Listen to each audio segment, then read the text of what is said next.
नमस्कार दोस्तों, मेरा नाम जगदीश है और आप देख रहे हैं चैनल ITI गुरु। और आज मैं इस वीडियो में आपको बेंच टाइप ड्रिल मशीन के बारे में जानकारी दूंगा। तो जैसा कि आप देख रहे हैं हमारे पास में ये एक बेंच टाइप ड्रिल मशीन है। हम इसके पार्ट्स के बारे में जानते हैं। तो हम यहाँ से स्टार्ट करते हैं। आपको ये दिखाई दे रहा होगा, ये है स्टेप्ड पुली, इसे ड्राइवर पुली कहते हैं। और इसी के इस साइड में आके देखेंगे आप तो ये है ड्रिवन पुली। अब ये दोनों एक दूसरे के अपोजिट है। ये नीचे में सबसे कम व्यास में है और इसका सबसे नीचे में ज़्यादा व्यास है। और इसके नीचे जो ड्राइवर पुली है उसके नीचे जो लगी हुई है मोटर, इसे ड्राइवर मोटर कहते हैं। यह इस ड्राइवर पुली को घुमाती है। और ये जो है बेल्ट है, इसे वी बेल्ट भी कहते हैं। और फिर आगे चलते हैं, हम देखते हैं ये जो है गार्ड, बेल्ट गार्ड है। अब ये बेल्ट गार्ड इसीलिए है कि अगर कोई भी जैसे ऑपरेटर है, इसको ऑपरेट कर रहा है, अगर किसी कारणवश ये बेल्ट टूट जाए तो उससे टूटने से ऑपरेटर को कोई नुकसान ना हो, तो ये बेल्ट गार्ड है। और फिर देखते हैं ये है फीट हैंडल। फीट हैंडल से हम इसे सेट कर सकते हैं, इस तरह से ऊपर या नीचे कर सकते हैं। अब ये जो है ये ड्रिल का चक है, चक, और ये है उसकी ड्रिल बीट। और ये जो देख रहे हैं आप, जो स्टैंड टाइप में दिख रहा है आपको, इसे कॉलम कहते हैं। कॉलम है, इसका नाम कॉलम है। और यहाँ से कॉलम से जो लगा हुआ जो है इसे वर्किंग बेंच कहते हैं। वर्किंग बेंच देखिए, वर्किंग बेंच पर जो है मशीन वाइज फिक्स करके इस तरह से रख दिया जाता है।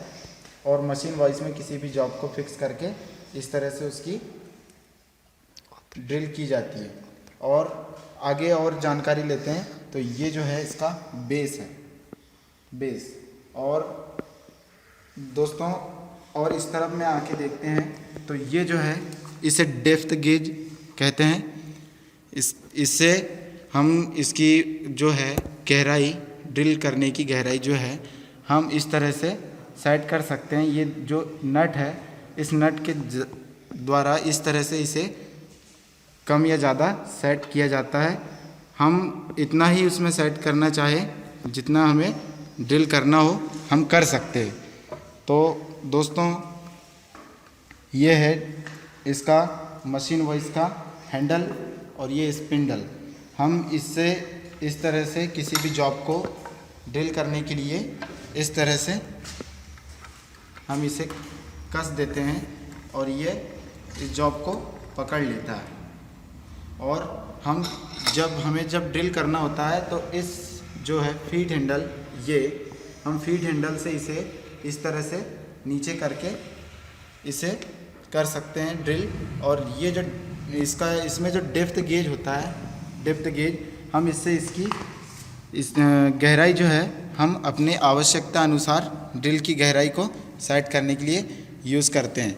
और दोस्तों हमारे पास में थोड़ा ऊपर में चलते हैं, इसके जो बेल्ट गार्ड है यहाँ से, तो ये जो है इसका स्पिंडल होता है, ये स्पिंडल है। ये जो देखिए आप, ये जो ऊपर नीचे हो रहा है इसे स्पिंडल कहते हैं। तो दोस्तों हम आपको इस लकड़ी के जॉब में आपको ड्रिल करके दिखाते हैं। इस तरह से हम इसे मशीन वॉइस में लगा देते हैं और इसे टाइट कर देते हैं इस तरह से। नहीं दोस्तों, थोड़ा इसको पीछे कर लेते हैं यहाँ इस तरह से, और इसे कस देते हैं ताकि ये हिले ना। ये इसीलिए है क्योंकि अगर हम होल कर रहे हैं, ड्रिल कर रहे हैं, उस टाइम में अगर ये हमें कोई नुकसान ना कर सके, इसीलिए हम इसे अच्छे से लगा देते हैं। अब हम इसे चालू करके आपको ड्रिल करके दिखाते हैं। दोस्तों ये ड्रिल मशीन चालू हो गई है। अब हम यहाँ ये स्टेप्ड पुल्ली है, ये इसे घुमा रही है। इस बेल्ट के ज़रिए हमारा जो है ड्रिल मशीन वो काफ़ी तेज़ी से घूम रहा है। वैसे दोस्तों लकड़ी में होल करने के लिए हमें ड्रिल करने के लिए हमें इतनी स्पीड की आवश्यकता नहीं होती, कम स्पीड की आवश्यकता होती है। अब दोस्तों हम ये इस फीट हैंडल से अब इस तरह से हम ड्रिल को नीचे करते हैं और लकड़ी के जॉब में इस तरह से ड्रिल कर लेते हैं। ये लकड़ी का जॉब है, इसीलिए दोस्तों इसमें धुआं निकल रहा है। मेटल के जॉब में इतनी स्पीड से हम काम कर सकते हैं, पर लकड़ी के लिए हमें कम स्पीड की आवश्यकता होती है। बस इस तरह से हम इसमें ड्रिल कर सकते हैं। ये देखिए ड्रिल हो गया, इस तरह से ये ड्रिल हो गया दोस्तों। तो दोस्तों उम्मीद करता हूँ मेरे द्वारा दी गई जानकारी जो है आपको समझ में आई होगी। तो आप हमारे वीडियोस को देखिए और मिलेंगे अगले वीडियो में जानकारी के साथ। तब तक के लिए नमस्कार।